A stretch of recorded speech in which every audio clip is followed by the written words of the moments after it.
SLBC సొరంగ మార్గం ప్రమాదంలో జరిగిన తప్పిపోయిన వారి జాడ కనిపెట్టేందుకు గాలింపు ముమ్మరం జరుగుతుంది. అయితే ప్రమాదంలో 8 మంది మృతి చెందారనే సమాచారం వస్తోంది. 6 మృతదేహాల ఆనవాళ్లు దొరికినట్టుగా తెలుస్తోంది. మరో 2 మృతదేహాల ఆనవాళ్లు దొరకని పరిస్థితి. అడ్వాన్స్ టెక్నాలజీ జీపీఆర్ను ఉపయోగించి 3 మీటర్ల లోతులో మృతదేహాలు ఉన్నట్టుగా గుర్తించినట్టు సమాచారం. కుళ్ళిపోయి గుర్తుపట్టలేని స్థితిలో బురద కింద మృతదేహాలు కూరుకుపోయినట్టుగా చెప్తున్నారు. టన్నెల్ దగ్గర రెస్క్యూ కొనసాగుతోంది. ఇవాళ మృతదేహాలు బయటకు తీసే అవకాశం కనిపిస్తోంది. వారం తర్వాత మృతదేహాల ఆచూకీ దొరికినట్టుగా సమాచారం అందుతోంది. అయితే మొత్తం మీద ప్రస్తుతానికి గాలింపు చర్యలు చివరి అంకానికి చేరుకున్నాయి. ఎస్ఎల్బీసీ సొరంగ మార్గంలో చిక్కుకున్న 8 మంది జాడను కనిపెట్టేందుకైతే రెస్క్యూ బృందాలు గాలింపును ముమ్మరం చేశాయి. NGRI, geological survey of India, national remote sensing agency ఇచ్చిన సర్వే రిపోర్ట్ ఆధారంగా వారు గుర్తించిన ప్రాంతాల్లో తవ్వకాలు ముమ్మరంగా సాగుతున్నాయి.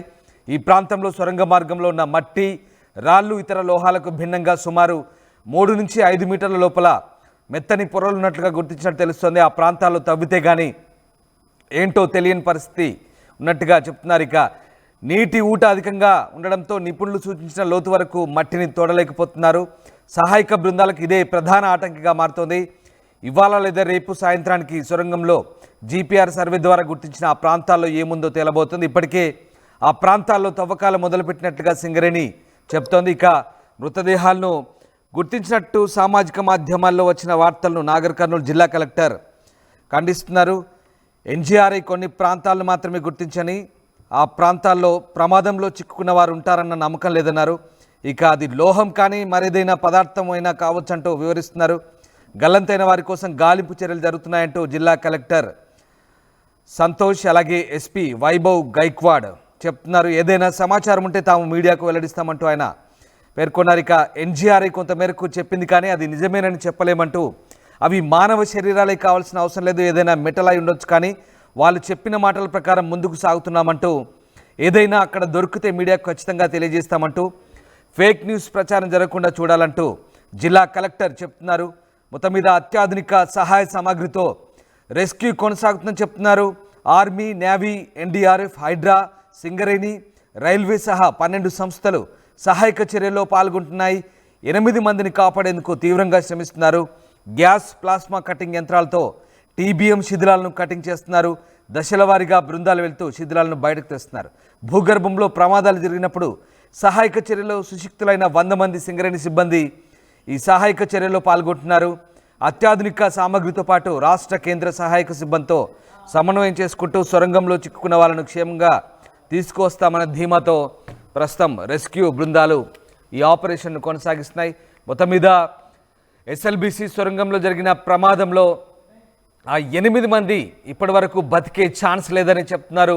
8 మంది చనిపోయినట్టుగా ప్రస్తుతం సమాచారం అందుతోంది. అయితే కొంతమంది ఆనవాళ్ళు గుర్తించినట్టుగా కూడా సమాచారం చెప్తున్నారు. గ్రౌండ్ పెనట్రేటింగ్ రాడార్ సహాయంతో అడ్వాన్స్ టెక్నాలజీ ఉపయోగించి మొత్తం 6 ఆనవాళ్ళు ప్రస్తుతానికి గుర్తించినట్టుగానైతే సమాచారం అందుతుంది. అయితే దీనికి సంబంధించి ఇప్పటివరకు ఎలాంటి ధృవీకరణ చేయలేదు అధికారులు. సో మొత్తం మీద ఎస్ఎల్బీసీలో అయితే ఇంకా రెస్క్యూ కొనసాగుతుంది. 24 గంటలు 3 షిఫ్ట్లో రెయిన్బోవన్లు సిబ్బంది పనిచేస్తున్నారు. ఎప్పటికప్పుడు అక్కడ ఊడుతున్నటువంటి నీటి ఊటను, బురదను, అలాగే ఆ టీబీఎం మిషన్ శిథిలాలను తొలగిస్తూ రెస్క్యూ ఆపరేషన్లో ముందుకు వెళ్తున్న పరిస్థితి కనబడతా ఉంది.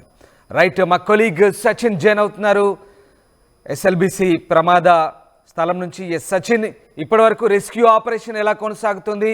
ఇక కొన్ని ఆనవాళ్ళు గుర్తించినట్టుగా చెప్తున్నారు జీపీఆర్ సహాయంతో. దీనికి సంబంధించి ఏదైనా అధికారులు ధృవీకరించారా? ఏం జరుగుతుంది?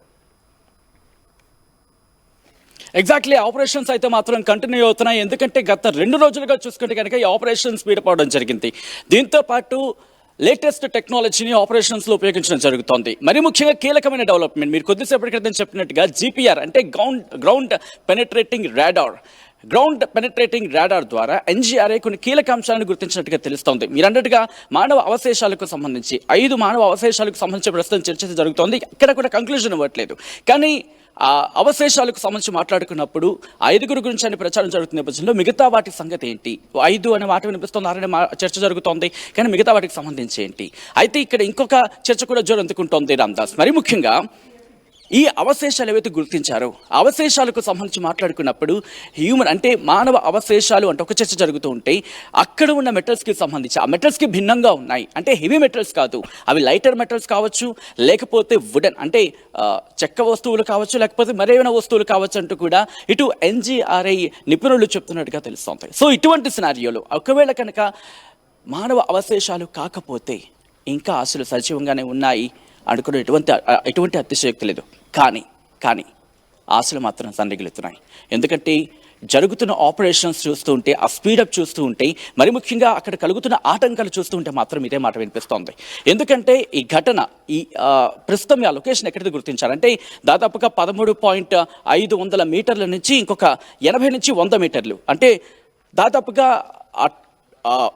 ఎడ్జ్ పాయింట్ అంటూ ఉంటాం కదా, ఎక్కడైతే ఆపరేషన్కి సంబంధించి అక్కడ 80 నుంచి 100 మీటర్ల ఈ గ్యాప్లోని ఈ అవశేషాలను గుర్తించినట్టుగా తెలుస్తోంది. సో ఇక్కడ దాదాపుగా మీరు అన్నట్టుగా 2 నుంచి 3 మీటర్లు, కొన్ని సందర్భం అయితే 5-6 మీటర్ల లోపల కూడా ఈ అవశేషాలు ఉన్నాయనేది ఇక్కడ అందుతున్న సమాచారం. సో ఇటువంటి సినారియోలో ఈ ఆపరేషన్ కంటిన్యూ అయితే కనుక ర్యాట్ హోల్ మైనింగ్కి సంబంధించిన వాళ్ళు కావచ్చు, దాంతోపాటు 13 వివిధ రంగాలకు చెందిన ఇన్ఫ్యాక్ట్ వివిధ డిపార్ట్మెంట్కి చెందిన వాళ్ళు కూడా ఆపరేషన్స్లో ఉన్నారు. అది NDRF కావచ్చు, SDRF కావచ్చు ఇలా.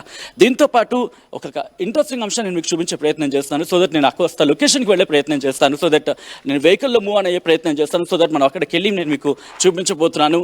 ఇప్పటికే మాత్రం ఆపరేషన్ స్పీడప్ చేయడం జరిగింది. ఆ రిక్వెస్ట్ విజయ్ కాస్త ఫాస్ట్గా వచ్చే ప్రయత్నం చేయండి. సో వెళ్ళి మీకు చూపించే ప్రయత్నం చేస్తాను. ఎందుకంటే ఏం జరగబోతుంది అనేది ఇక్కడ ఆపరేషన్కి సంబంధించి కాస్త ఇంట్రెస్టింగ్గా మారుతుంది.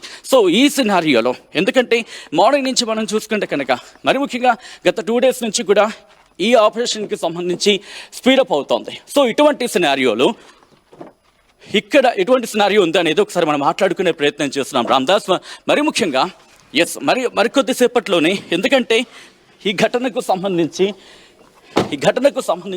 ఏం జరుగుతోంది అనేది అనుమానాలు ఉన్నాయి. దాంతోపాటు మరికొన్ని అంశాలకు సంబంధించి సో ఒకసారి డోర్ క్లోజ్ చేసే ప్రయత్నం చేద్దాం. సో ఇక్కడి నుంచి మూవ్ అయ్యే ప్రయత్నం చేద్దాం. ఎందుకంటే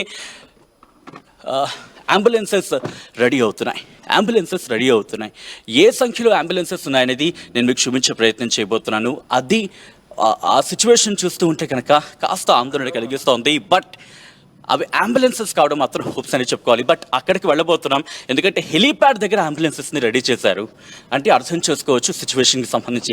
మరి కాసేపట్లో నేను ఆ లొకేషన్కి మిమ్మల్ని తీసుకువెళ్ళి అక్కడ ఆ లొకేషన్ చూపించబోతున్నాను. ఇప్పుడు మనం వెళుతోంది ఎగ్జాక్ట్గా మీడియాకు ఒక పాయింట్ ఇవ్వడం జరిగింది. అక్కడి నుంచి కొద్ది మీటర్లు కాదు, ఇన్ఫ్యాక్ట్ ఒక కిలోమీటర్ సుమారుగా 1 కిలోమీటర్ దూరంలోని హెలీప్యాడ్ని కూడా అక్కడ ఏర్పాటు చేయడం జరిగింది. అయితే అంబులెన్సెస్ కూడా అక్కడ ఏర్పాటు చేయడం జరిగింది. సో ఆ అంబులెన్సెస్ ఆ హెలీప్యాడ్ దగ్గర ఏర్పాటు చేయడం అనేది ఇప్పుడు ఆసక్తికరంగా మారుతోంది. ఎందుకంటే సాధారణంగా మనం ఎక్కడైతే నేను లైవ్ ఇవ్వడం ప్రారంభించానో అక్కడైతే ఉండుంటే కనుక దీనికి సంబంధించి ఒకవేళ ఆశలు ఏమైనా ఉన్నాయా అనే అంశానికి సంబంధించి మాట్లాడుకుందాం. కానీ ఇప్పుడు మనం వెళ్ళబోతున్న కాస్త ముందుకు స్ట్రైట్గా వెళ్ళే ప్రయత్నించండి. ఎస్, సో వెళ్తున్నాం. ఒకసారి మీరు చూడొచ్చు ఈ లొకేషన్ ఎక్కడ చూసినా కూడా దాదాపుగా ఆపరేషన్కి సంబంధించేది NDRF కావచ్చు, SDRF కావచ్చు, సింగరేణి కావచ్చు, దాంతోపాటు వివిధ డిపార్ట్మెంట్స్ కావచ్చు, అంటే వివిధ రంగాలకు చెందిన ఎక్స్పర్ట్స్ కావచ్చు, వాళ్ళందరూ దాదాపుగా 600 మంది లెఫ్ట్ ఇక్కడ మనం వెళ్ళొచ్చు. ఇక్కడ నుంచి కొంచెం ముందుకు వెళ్ళండి. సో మనం వెళ్ళే ప్రయత్నం చేస్తున్నాం, చూపించే ప్రయత్నం చేస్తున్నాం. ఎందుకంటే కనుక మనం ఉన్న ప్లేస్ మీరు చూసారు, అట్ ద సేమ్ టైం ఇప్పుడు మనం చూస్తున్న ప్లేస్ ఒక్కసారి మీరు చూడొచ్చు. ఓకే, సో మనం రావడం జరిగింది. ఒకసారి నేను దిగే ప్రయత్నం చేస్తున్నాను. ఒకసారి మీరు చూస్తే కనుక ఆపరేషన్కి సంబంధించి ఎటువంటి స్పీడప్ జరుగుతోంది, ఎటువంటి ఆపరేషన్స్ జరుగుతున్నాయి అనేది నేను మీకు చూపించబోతున్నాను రామ్దాస్. ఇప్పుడు ఒక్కసారి సిచ్యువేషన్కి సంబంధించి ఎటువంటి సినారియో ఉందో నేను మీకు చూపించబోతున్నాను. ఇది ఎగ్జాక్ట్గా హెలీప్యాడ్కి సంబంధించి లొకేషన్. ఇక్కడ హెలీప్యాడ్ దిగబోతోంది. కానీ ఈ పక్కనే మీరు చూస్తే కనుక అంబులెన్సెస్ రెడీగా ఉన్నాయి. ఈ పక్కన అంబులెన్సెస్ రెడీగా ఉన్న సిచ్యువేషన్ మీరు చూడొచ్చు. అట్ ద సేమ్ టైం ఫైర్కి సంబంధించి కూడా అగ్నిమాపక సిబ్బందికి సంబంధించి అనుకుంటే ఓకే, బట్ ఈ అంబులెన్సెస్కి సంబంధించి ఇక్కడే ఉండడం, దాంతోపాటు పార్థివ వాహనాలు మీరు చూస్తే కనుక ఒక్కసారి విజయ్ మీరు క్లోజ్లోకి వచ్చే ప్రయత్నం చేయండి. ఇది పార్థివ వాహనం, ఇది కూడా పార్థివ వాహనం, అలాగే మూడోది కూడా పార్థివ వాహనం. సో ఇవి కాస్త అనుమానాలకు బలం చేకూరుస్తున్నాయి. ఆశలు ఏమైనా సన్నగిలాయా అనే క్వశ్చన్స్ రైజ్ చేస్తున్నాయి. మీరన్నట్టుగా ఎన్సీఆర్ఏ ఇచ్చిన ఇన్ఫర్మేషన్కి సంబంధించి కనుక ఎగ్జాక్ట్గా అదే కారణం అయి ఉంటే కనుక, అంటే అక్కడ కనుక మానవ అవశేషాలకు సంబంధించి బట్ ఇంకో వర్షన్ కూడా వినిపిస్తోంది. అదేంటి, అవి మానవ అవశేషాలు కాకపోవచ్చు, మరి ముఖ్యంగా అది ఆ లైటర్ మెటల్స్ అయి ఉండొచ్చు. ఎందుకంటే అక్కడ ఆపరేషన్కి ఎందుకంటే ప్రతికూల వాతావరణం ఎక్కువ ఉంది. ఇన్ఫ్యాక్ట్ ఎక్స్పర్ట్స్ కూడా అదే చెప్తున్నారు. నీటి ఊట గురించి మాట్లాడుకున్నప్పుడు, ఎందుకంటే నీటి ఊట ఇక్కడ కాస్త తగ్గింది గత 2 రోజులతో పోల్చుకుంటే కనుక. సో ఓకే సో ఒక్కసారి మీరు చూడొచ్చు, అంబులెన్స్కి సంబంధించి హెలిప్యాడ్ ఇదే హెలిప్యాడ్ రామ్దాస్. ఇక్కడే హెలికాప్టర్ ల్యాండ్ కాబోతోంది. ఆ పక్కనే ఏర్పాటు చేశారు ఈ అంబులెన్సెస్ని. సో ఇక్కడ ఆశలు సన్నగిరుతున్నాయనే అంశానికి సంబంధించి మాత్రం బహుశా ఇబ్బందికర వాతావరణంగా భావించవచ్చు. బట్ హోప్స్ మాత్రం ఇంకా ఉన్నాయని చెప్పుకోవాలి. ఎందుకంటే ఆ ఇద్దరు గురించే ఎక్కడ ఉన్నారు అంటే TBM గ్రాఫికల్ ప్రెజెంటేషన్ మొత్తం మీద మనం చూస్తున్న దృశ్యాలు అంబులెన్సులు పూర్తి స్థాయిలో సిద్ధంగా ఉన్నాయి. మనకు అక్కడ దృశ్యాలు చూస్తే అర్థమవుతుంది. అక్కడ కలెక్టర్ సంతోష్ బదావత్ కూడా దీనికి సంబంధించి ఎప్పటికప్పుడు రెస్క్యూ ఆపరేషన్ కొనసాగుతున్నట్టుగా చెప్తున్నారు. దాదాపు 12 విభాగాలు అంటే 12 డిపార్ట్మెంట్లకు చెందిన 600 మంది సిబ్బంది 3 షిఫ్ట్లు పనిచేస్తున్న దృశ్యాలు మనకు అక్కడ దాన్ని బట్టి అర్థమవుతున్నాయి. ఎక్కడికక్కడ పూర్తి స్థాయిలో సహాయక చర్యలో నిమగ్నం ఉన్న పరిస్థితి కనబడతా ఉంది. రైట్, అంటే మొత్తం మీద ఇప్పటివరకైతే ఆశలు అయితే అడుగంటుతున్నాయి. ఇక లోపల ఉన్నవారి ఆచూకీ కనిపెట్టే వరకు కూడా పూర్తి స్థాయిలో ఏ విషయాన్ని ధృవీకరించే పరిస్థితిలో అధికారులు కూడా లేదు. రాష్ట్ర ప్రభుత్వం కూడా ఇప్పటి వరకు ఎలాంటి ప్రకటన చేయన సిచ్యువేషన్ అయితే మనకు కనబడుతుంది. ఒకసారి ఎస్ఎల్బిసి దగ్గర ఉన్నటువంటి సిచ్యువేషన్ మనం లైవ్ ద్వారా చూసే ప్రయత్నం చేస్తున్నాం. ప్రస్తుతానికైతే గ్రౌండ్ పెనిట్రేటింగ్ రాడార్ ఉపయోగించి కొన్ని ఆనవాళ్ళు గుర్తించినట్టుగా చెప్తున్నారు. అయితే ఆ ఆనవాళ్ళు ఏదైనా లోహాలకు సంబంధించిన లేదా ఏదైనా మనుషులకు సంబంధించిన ఆనవాళ్ళు అనే అంశానికి సంబంధించి అయితే ప్రస్తుతానికి ఎలాంటి ధృవీకరణ అయితే లేదు. అయితే ప్రస్తుతానికి టన్నెల్ దగ్గర పూర్తి స్థాయి సహాయక చర్యలు అయితే కొనసాగుతున్నాయి. ఇప్పటికైతే వారం గడిచింది. వారం తర్వాత కూడా ఇంకా ఎలాంటి జాడ కానీ ఆచూకీ కానీ తెలియని పరిస్థితి మనకు కనబడుతూ ఉంది. సో మొత్తం మీద ఎస్ఎల్బిసి దగ్గర ప్రస్తుతానికైతే పూర్తి స్థాయి సహాయక చర్యలు కొనసాగుతున్నాయి. లోపల TBM అంటే టన్నెల్ బోరింగ్ మిషన్ శిథిలాలను పూర్తి స్థాయిలో బయటకు తీస్తున్నారు. అక్కడ ఊడుతున్నటువంటి నీటి ఊట బురదను ఎప్పటికప్పుడు తొలగిస్తూ అక్కడి నుంచి 300 మీటర్ల వరకు అక్కడికి ఉన్నటువంటి ఆ లోకో ట్రైన్ ద్వారా అక్కడి నుంచి బయటకు పంపిస్తున్నారు. సో ఆ రకంగా అక్కడ ఉన్నటువంటి శిథిలాలన్నీ కూడా బయటకు పంపిస్తున్నారు. చాలా దగ్గరగా వెళ్తున్న దాదాపు 13 కిలోమీటర్ల 850 మీటర్ల దూరం వరకు కూడా వెళ్ళినట్టుగా తెలుసు. చాలా దగ్గర దాకా దరిదాపుల దాకా వెళ్ళారు. కానీ ఇప్పటి వరకు కూడా ఎలాంటి ఆచూకీ లేదు. దాదాపు 5.5 మీటర్ల ఎత్తు వరకు కూడా పూర్తిగా బురద పేరుకుపోయిన పరిస్థితి కనబడుతోంది. అలాగే నీటి ఊట కూడా చాలా భారీగా ఊరుతున్న పరిస్థితి. ఈ నేపథ్యంలో సహాయక చర్యలకైతే పూర్తి స్థాయిలో ఆటంకం కలుగుతున్న పరిస్థితి. వాటిని పూర్తి స్థాయిలో ఎప్పటికప్పుడు తొలగిస్తూ అధికారులు అయితే ముందుకు వెళ్తున్న పరిస్థితి. ఇంకా కూడా అక్కడ పూర్తి స్థాయిలో ఇటు జియోలాజికల్ డిపార్ట్మెంట్ వాళ్ళు కావచ్చు, అలాగే ఇక ప్లాస్మా కట్టింగ్ మిషన్లతో అటు సౌత్ సెంట్రల్ రైల్వే సిబ్బంది కూడా పూర్తి స్థాయిలో సహాయక చర్యల్లో నిమగ్నమయ్యారు. నేవీ, ఆర్మీ, అలాగే ఇక NDRF, సింగరేణి, ఇలా అనేక రకాలైనటువంటి డిపార్ట్మెంట్లకు సంబంధించినటువంటి సిబ్బంది రాత్రింబవళ్ళు శ్రమిస్తున్న పరిస్థితి మనకు అక్కడ కనబడుతోంది. సో మొత్తం మీద ప్రస్తుతానికి ఆ ప్రాంతంలో పూర్తి స్థాయిలో రెస్క్యూ ఆపరేషన్స్ ఎప్పటికప్పుడు కొనసాగుతున్నాయి. ఇక దీనికి సంబంధించి గల్లంతైన బాధితులను గుర్తించేందుకైతే లేటెస్ట్ టెక్నాలజీ వినియోగిస్తున్నారు. ప్రమాద ప్రదేశంలో నీటిని పైపుల ద్వారా బయటకు తరలిస్తూ ప్లాస్మా గ్యాట్ కట్టర్లతో కట్ చేస్తున్నారు. కన్వేయర్ బెల్ట్ను ఉపయోగిస్తూ లోపలికి ఉపయోగంలోకి తీసుకురాబోతున్నారు. బురదను తీసేందుకు ఎస్కవేటర్లు టన్నెల్లోకి పంపించామని ప్రత్యేక కెమెరాలు, సెన్సార్ల ద్వారా లోపలికి పరిస్థితులను గమనిస్తున్నామంటూ అధికారులు అయితే వెల్లడిస్తున్న పరిస్థితి కనబడుతోంది. So army, navy, NDRF, SDRF, Singareni, fire services, national geophysical research institute, Hydraa, south central railway, ఇలా అనేక డిపార్ట్మెంట్స్, ఇటు miner teams, rat hole miner teams కూడా సహాయక చర్యలో ప్రస్తుతం పాల్గొంటున్న సిచ్యువేషన్ మనకు కనబడుతోంది. ఏదైనా ఉంటే తాము అధికారికంగా సమాచారం అందిస్తామంటూ వీళ్ళంతా కూడా వెల్లడిస్తున్న పరిస్థితి. ఎస్, మళ్ళీ సచిన్ దగ్గరికి వెళ్దాం. సచిన్, ఒక్కసారి ఎస్ఎల్బిసి సొరంగం దగ్గర నిజంగా వాస్తవ పరిస్థితి ఏంటి? రకరకాల వార్తలు వస్తున్నాయి. అక్కడ కొన్ని ఆనవాళ్ళు గుర్తించినట్టుగా చెప్తున్నారు. కానీ దీనికి సంబంధించి ఇప్పటివరకు ఎలాంటి ధృవీకరణ లేదు. రాష్ట్ర ప్రభుత్వం కూడా ఎలాంటి అఫీషియల్ స్టేట్మెంట్ కూడా ఇవ్వని పరిస్థితి. అధికారులు కూడా ఇప్పటివరకు ఇంకా ఎలాంటి నిర్ధారణ చేయలేదు. సో అక్కడ ఏం జరుగుతుంది, వాస్తవంగా ఎట్లాంటి రెస్క్యూ ఆపరేషన్ కొనసాగుతుంది? ప్రస్తుతం రెస్క్యూ కంటిన్యూ అవుతుందా? ఉదయం నుంచి రెయిన్బోలు కొనసాగుతున్నట్టుగా చెప్తున్నారు. సో ఎలాంటి సిచ్యువేషన్ మీకు అక్కడ కనబడుతోంది? రామ్దాస్, ఈ రోజు సాయంత్రం కల్లా ఒక క్లారిటీ వచ్చే అవకాశం కనిపిస్తోంది. దాదాపుగా ఈ రెస్క్యూ ఆపరేషన్ గాలింపు చర్యలకు సంబంధించి కొలుక్కొచ్చే అవకాశం కనిపిస్తోంది. ఎందుకు కొలుక్కొచ్చే అనే మాట అంటున్నాను కనుక ఇప్పటికే టన్నెల్ బోర్ మిషన్ కి సంబంధించి దాన్ని మరి ముఖ్యంగా డిస్మాంటిల్ చేయడం ప్రారంభించారు. ఇది ఈ రోజు కొలుక్కొచ్చే అవకాశం ఉందని కూడా చర్చ జరుగుతోంది. ఇక్కడ బహుశా అది కనుక కొలుక్కొచ్చేస్తే అప్పుడు పూర్తి స్థాయిలో క్లారిటీ వస్తుంది. వన్స్ అది క్లియర్ అయిన తర్వాత అప్పుడు అక్కడ ఎటువంటి ఇష్యూస్ అనేవి ట్రిగర్ అవుతున్నాయి. ఎందుకంటే ఇక్కడ ప్రధానంగా మాట్లాడుకోవడం జరుగుతుంది. టనల్ బోర్ మిషన్ అనేది అక్కడ కుప్పకూలిపోయింది. దాంతో అక్కడ గొయ్యి ఏర్పడింది. ఆ గొయ్యిలో బురద ఇలా ఊబి లాంటి ప్రాంతం, ఊబిలా ప్రదేశంలో మారిపోయింది. వెళ్ళడానికి ఇబ్బందిగా ఉందంటూ ఇక్కడే ఒకవేళ వాళ్లకు సంబంధించి అవశేషాలను గుర్తించారా అనే అంశానికి సంబంధించి కనుక ఎందుకంటే ఎన్జీఆర్ఏకి సంబంధించి ఒక మాట ప్రస్తావించుకోవడం జరుగుతోంది. కాబట్టి అటువంటి సినారియోలో ఒకవేళ అక్కడ కనుక ఉండుంటే బహుశా కాస్త టైం తీసుకోవచ్చేమో. లేకపోతే కనుక ఈరోజు ఆపరేషన్స్ కొలుక్కొచ్చి వాళ్ళ జాడ తెలిసే అవకాశం అయితే ఉంది. ఎందుకంటే మానవ అవశేషాలు అంటూ జరుగుతున్న నేపథ్యంలో ఒకవేళ 8 మందికి సంబంధించి కనుక మాట్లాడుకున్న పక్షంలో 5-6 గురించి మాత్రమే తెలుస్తోంది. కానీ మిగతా 2 పరిస్థితి ఏంటి? వాళ్ళు టన్నెల్ బోర్ మిషన్లో ఉండుంటారా? ఎందుకంటే మనం గతంలో కూడా చూపించాం టన్నెల్ బోర్ మిషన్కి సంబంధించిన ఆపరేషన్ ఎలా ఉంటుందనేది. ఎందుకంటే దాని ఫేస్ మనం చూసాం, మధ్యలో వచ్చిన స్పేషియస్గా ఉంటుంది. అక్కడేమైనా వీళ్ళు తలదాచుకునే ప్రయత్నం చేస్తారు, అయితే అక్కడేమైనా ఉండిపోయారా? లేకపోతే వరద ప్రవాహం వచ్చినప్పుడు అక్కడ వాళ్ళు ఏమైనా ఇరుక్కుపోవడం జరిగిందా? ఎందుకంటే అక్కడ నీటి ఊట పెరిగింది, కానీ నీటి ఊట తగ్గిన నేపథ్యంలో అక్కడ ఏమైనా ఉన్నారా? పోనీ అక్కడ ఉన్న సందర్భంలో సేఫ్గా ఉన్న సందర్భం ఉందా?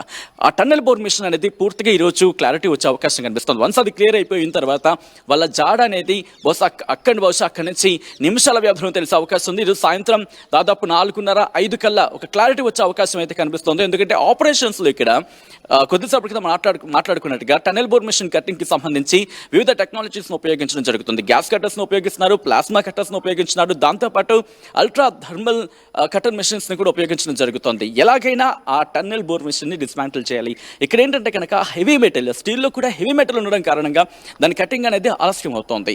బట్ అయినప్పటికీ లేటెస్ట్ టెక్నాలజీని ఉపయోగించడం, దీంతో పాటు అక్కడ కూడా అవరోధాలు ఏర్పడుతున్నాయి. ఎందుకంటే ఒక్కసారిగా అక్కడికి చేరుకున్న అవకాశం లేదు. అందరూ కూడా 600 మంది ఉన్నప్పటికీ కూడా 600 మందిలో కనీసంలో ఒక 100 మందో 50 మందో ఒకసారిగా వెళ్ళడానికి అవకాశం లేదు. ఎందుకంటే అక్కడున్న ఆ సామర్థ్యం తక్కువ, దాంతోపాటు బురద ఉంది, మట్టి ఉంది, దాంతోపాటు నీళ్లు వస్తున్నాయి. సో డివైడ్ అయిపోయారు. అందరూ కూడా వర్క్ని డివైడ్ చేసుకొని దాంతోపాటు వచ్చిన ఇన్ఫ్యాక్ట్ అంటే నిర్మాణ వ్యర్థాలకు సంబంధించి ఆ నిర్మాణ వ్యర్థాలని తరలిస్తూ ఒక పక్క బురదని సైడ్ చేస్తూ వాటర్ని పంపింగ్ చేసేస్తున్నారు. సో వాటర్ కనుక క్లియర్ అయిపోతుంది. సో ఇక్కడ ఈ కీలకమైన డెవలప్మెంట్ చెప్పుకోవాలి. ఎందుకంటే వాటర్ అనేది పూర్తిగా డ్రైన్ అయిపోతుంది. వాటర్ కనుక పూర్తిగా వెళ్ళిపోతే కనుక అప్పుడు అక్కడ ఎక్స్కవేషన్కి సంబంధించి అంటే ఒక చిన్న సైజు జేసీబీ కూడా వెళ్ళిన సందర్భం చూసాం. దాన్ని అక్కడ ప్రొక్లైనర్ సాయంతో తవ్వుతున్నారు మట్టిని. సో అటువంటి సందర్భంలో టీబీఎం టన్నెల్ బోర్ మిషన్కి సంబంధించి డిస్మాంటిల్ పూర్తయిపోతే దాన్ని కనుక వెనక్కి పూర్తిగా డిస్మాంటిల్ పంపించేస్తే అప్పుడు ఖాళీ అవుతుంది ఆ జాగా. అక్కడికి అడుగు పెట్టే సందర్భం బహుశా ఏ మధ్యాహ్నమో లేకపోతే అరౌండ్ 3 అవ్వచ్చు అంటూ కూడా తెలుస్తోంది. ఒకవేళ అక్కడ కనుక ఆలస్యం అయితే, ఎందుకంటే ప్రతికూల పరిస్థితులు ఎప్పటికప్పుడు అక్కడ రెస్క్యూ ఆపరేషన్కి అవాంతరం కలిగిస్తున్న పరిస్థితి అయితే మాత్రం మనకు అక్కడ కనిపిస్తోంది. సో అటువంటి సినారియో ఒకవేళ ఏమైనా అవాంతరాలు ఏర్పడితే కనుక ఆలస్యమయ్యే అవకాశం ఉంది. కానీ యాజ్ ఆఫ్ నౌ మనం మాట్లాడుకున్నట్టుగా 2 రోజుల నుంచి నీటి ప్రవాహం తగ్గింది. దాదాపుగా 4000 లీటర్లకు సంబంధించి అని మాట్లాడుకునే సందర్భంలో అక్కడి నుంచి 5000 నుంచి 4000 వరకు తగ్గిందంటూ కూడా చర్చ జరుగుతోంది. సో ఇటువంటి సినారియోలో వాటర్ అంటే ఇన్ఫాక్ట్ వాటర్కి సంబంధించి వాటర్ ప్రవాహానికి తగ్గితే ఆటోమేటిక్గా ఆపరేషన్ అనేది జోరు అందుకుంటుంది. సో దీంతో పాటు టీమ్స్ పెరుగుతున్నాయి. ఇక్కడ సింగరేణి కావచ్చు, దాంతోపాటు ఎన్డీఆర్ఎఫ్, ఎస్డీఆర్ఎఫ్తో పాటు వివిధ బృందాలు ఇప్పటికే వర్క్ని సెగ్రిగేట్ చేసుకుని ముందుకు వెళ్తున్న పరిస్థితి. కాబట్టి ఈరోజు మధ్యాహ్నానికి ఒక స్థాయిలో క్లారిటీ రావచ్చు. లేని పక్షంలో సాయంత్రానికైనా క్లారిటీ వచ్చే అవకాశం కనిపిస్తుంది. రెస్క్యూ ఆపరేషన్స్ మాత్రం స్పీడప్ అవ్వడం జరిగింది. కాస్త ఎన్జీఆర్ఏ కావచ్చు, ఇవి కూడా అక్కడ సపోర్ట్ ఇస్తున్న సిచ్యువేషన్ ఉంది. కాబట్టి రంగంలోకి దిగిన తర్వాత లేటెస్ట్ టెక్నాలజీతో వాటిని పరిశీలించడం జరుగుతుంది. మరి ముఖ్యంగా రామ్దాస్ మనకు కొద్దిసేపటి క్రితం మాట్లాడుకున్నట్టుగా 13.5 నుంచి 800 నుంచి 100 మీటర్ల దూరంలోని వీటిని గుర్తించారు. అయితే వాళ్ళ జాడకు సంబంధించి ఎక్కడ కూడా ఎటువంటి ఇన్ఫర్మేషన్ ఉందా, ఇన్ఫాక్ట్ ఇన్ఫర్మేషన్ లేదు అంటూ కూడా అఫీషియల్గా చెబుతున్నప్పటికీ కానీ ఆశలు మాత్రం సన్నగిలుతున్నాయి ఎక్కడ కూడా. ఎందుకంటే ఎక్కడ రెస్పాన్స్ వినిపించట్లేదు, ఎక్కడ వాళ్ళకి సంబంధించి ఎటువంటి జాడ దొరకట్లేదు. టనల్ బోర్ మిషన్ లో ఎవరైనా ఇద్దరు ఉంటుంటారా అనేది మాత్రం బిగ్గెస్ట్ క్వశ్చన్ మార్క్. ఒకవేళ అక్కడ ఉంటే వినిపించే అవకాశం కూడా ఉండదు. సో అటువంటి scenario. But what ever it may be, ఈ రోజు ఈవినింగ్ కల్లా ఒక పూర్తి స్థాయిలో కాకపోయినా కనీసం క్లారిటీ వచ్చే అవకాశం అయితే కనిపిస్తోంది ఇక్కడ. Right, thanks for the update Sachin. So మొత్తం మీద ప్రస్తుతానికి ఆశలు సన్నగిలినట్లేనట్టు అక్కడ ఉన్నటువంటి కొంతమంది రెస్క్యూ టీమ్ సభ్యులు అయితే లీకులు ఇస్తున్నారు. కానీ అధికారికంగా ఏదైనా ఉంటే అధికారులు వెల్లడించాలి. కానీ లోపలికి వెళ్ళి వస్తున్న కొంతమంది రెస్క్యూ టీమ్ సభ్యులు లీకులు ఇవ్వడంతో మీడియాలో ఇష్టం ఉన్నట్టుగా వార్తలు ప్రసారం చేస్తున్నారంటూ కొంత ప్రచారం అయితే జరుగుతుంది. కానీ నిజంగా ఇప్పటివరకైతే ఎలాంటి నిర్ధారణ జరగలేదు. జీపీఆర్ ద్వారా కొన్ని ఆనవాళ్ళు గుర్తించినట్టుగా మాత్రమే చెప్తున్నారు. బహుశా అవి డెడ్ బాడీలేననే ప్రచారం అయితే సాగుతోంది. బట్ రాష్ట్ర ప్రభుత్వం కానీ అధికార యంత్రాంగాన్ని ఇప్పటివరకు ఎలాంటి ధృవీకరణ అయితే చేయలేదు. సో మొత్తం మీద ప్రస్తుతానికి రెస్క్యూ ఆపరేషన్ అయితే కొనసాగుతుంది. కానీ అక్కడున్న పరిస్థితులను బట్టి చూస్తే బురద, నీటి, అక్కడ ప్రమాద తీవ్రతను చూస్తే వారు బతికుండే అవకాశాలు చాలా తక్కువనే ప్రచారం అయితే సాగుతుంది. సో మొత్తం మీద ఎస్ఎల్బీసీలో రెస్క్యూ ఆపరేషన్ ఇంకా కొనసాగుతుంది. బహుశా ఇవాళ సాయంత్రానికి ఓ క్లారిటీ వచ్చే అవకాశం ఉంది. ఎస్ఎల్బీసీ టన్నెల్లో చిక్కుపోయిన 8 మంది ప్రాణాలు అడుగంటినట్టు రెస్క్యూ టీం బృందాల సభ్యులు స్పష్టం చేస్తున్న నేపథ్యంలో ప్రస్తుతం అంశాలకు సంబంధించి ఒక క్లారిటీకి ఎవరు రాలేకపోతున్నారు. మనం చూస్తున్న దృశ్యాలు, అక్కడ అంబులెన్సులు సిద్ధంగా ఉంచారు. హెలీప్యాడ్ దగ్గర హెలికాప్టర్ కూడా సిద్ధంగా ఉంచినట్టుగా తెలుస్తోంది. సో మొత్తం మీద 8 మంది జాడ కనిపెట్టేందుకైతే తీవ్ర స్థాయిలో శ్రమిస్తున్నారు. ఇంకా వారికి సంబంధించిన జాడకు సంబంధించి ఆచూకీ గురించి ఇంకా పూర్తి స్థాయి క్లారిటీ అయితే లేదు. అయితే లోపలికి వెళ్ళినటువంటి ఎవరైతే ఆ రెస్క్యూ టీం సభ్యులు ఉన్నారో వారి సహాయం కోసం కూడా అటు పైపులు అలాగే ఐరన్ షీట్లతో కూడినటువంటి ఒక రకమైనటువంటి పరికరాలను అంటే గుండ్రగా తయారు చేసి అందులో వాళ్ళు వెళ్ళి ఒకవేళ రాళ్ళు రప్పలు ఏమైనా ఓడిపడ్డా వాళ్ళకి ఎలాంటి ప్రమాదం జరగకుండా తిరిగి బయటకి తప్పించుకునేలా ఒక రకమైనటువంటి స్ట్రక్చర్ని తయారు చేసి లోపలికి పంపిస్తున్నట్టుగా తెలుస్తుంది. సో మొత్తం మీద ఆ ఐరన్ షీట్లతో కూడుకున్నటువంటి ఆ గుండ్రటి స్ట్రక్చర్లో వాళ్ళు కూడా లోపల దాకా వెళ్ళి వచ్చేందుకైతే ప్రయత్నం చేస్తున్నట్టుగా సమాచారం. సో పూర్తి స్థాయిలో రెస్క్యూ ఆపరేషన్ అయితే కొనసాగుతోంది. తీవ్రంగా శ్రమిస్తున్నారు. బహుశా ఇవాళ సాయంత్రానికి లేదా రేపటికైనా క్లారిటీ వచ్చే అవకాశం ఉంది. ప్రస్తుతానికి ఎస్ఎల్బీసీలో ఆ టన్నెల్ సొరంగ మార్గంలో చాలా దరిదాపుల దాకా వెళ్ళినట్టుగా తెలుస్తుంది. ఇంకా రెస్క్యూ అయితే ఆపరేషన్ ఇంకా కొనసాగుతుంది.